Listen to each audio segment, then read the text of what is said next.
Sleep in Peace Tonight is a historical novel based on the true facts in World War II, and the central character is Harry Hopkins. Hopkins was Roosevelt's envoy to London at the height of the Blitz in January 1941. Hopkins was to act as the crucial link between Churchill and Roosevelt as the war unfolded. But nobody in London knew anything about Hopkins or indeed had ever heard of him. And when Churchill was told that Harry Hopkins was to be Roosevelt's envoy to London, he simply said, "Who?"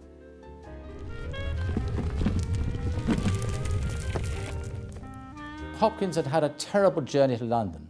It had taken him 4 days, leaving New York, flying down to Brazil, across to Africa, up to Lisbon, and finally by a BOAC flying boat to get to England.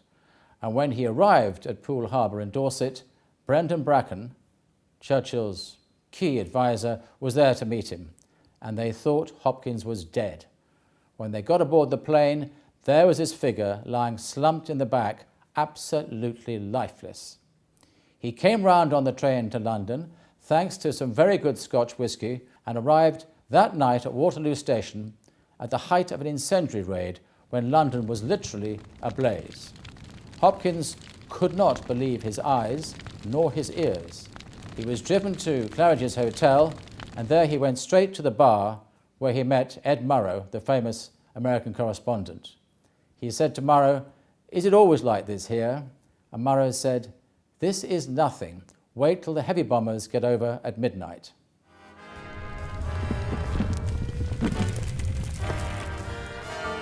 The meeting was over lunch at Downing Street in a basement dining room. Churchill knew he had to win and woo Hopkins, and the lunch proceeded with a variety of very nice wines to the stage where brandy and coffee was being served, large brandies, as Hopkins noted in his diary that night. Throughout this lunch, Churchill described Britain's war situation in dire terms. When Hopkins asked about the possibility of an invasion, Churchill admitted that there was a strong possibility that spring, when the weather improved, the invasion barges which were lined up and down the Channel coast of France and Belgium and Holland would be unleashed. Hopkins then was told by Churchill that they could resist the invasion, that the Royal Navy would be the deciding factor, that the Channel would be turned red with Nazi blood.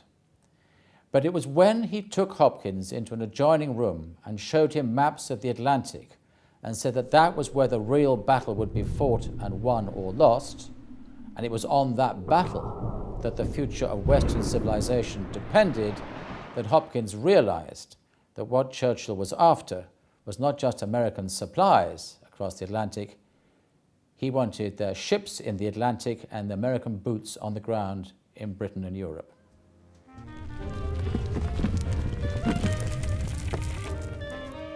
The relationship between Churchill and Hopkins developed very rapidly in January and February 1941. This mostly took place in number 10 Downing Street and at Chequers, the Prime Minister's country residence. Hopkins was appalled to find how cold these houses were. There was no heating of any kind that he could discern. And he was amazed to be received by Churchill very often in the bathroom, where the Prime Minister would be happy splashing around in his bath, and Hopkins would sit shivering on a stool in his overcoat. This was an extraordinary way for the British Prime Minister to receive and negotiate with an American envoy, but it is what happened. Churchill was very keen to find out what Hopkins was sending back to the White House. Hopkins was using naval communications at the President's request, and these were coded and secret communications. Churchill therefore devised a plan, and this is the fictional part of my book, to give Hopkins a driver, an attractive young woman called Leonora Finch, who was actually a British agent, an intelligence agent. Her job was to find out not just what Hopkins was thinking, but what he was telling the President. And what he was actually telling the President, and this is on the historical record, was that Britain would not survive without American help. And that help would have to be much more than just sending tins of spam across the Atlantic or other food supplies. And that's what so alarmed the President in the White House. He ordered Hopkins' return, and by the time Hopkins did return in February 1941, his relationship with the driver had begun. he was in love with Leonora Finch.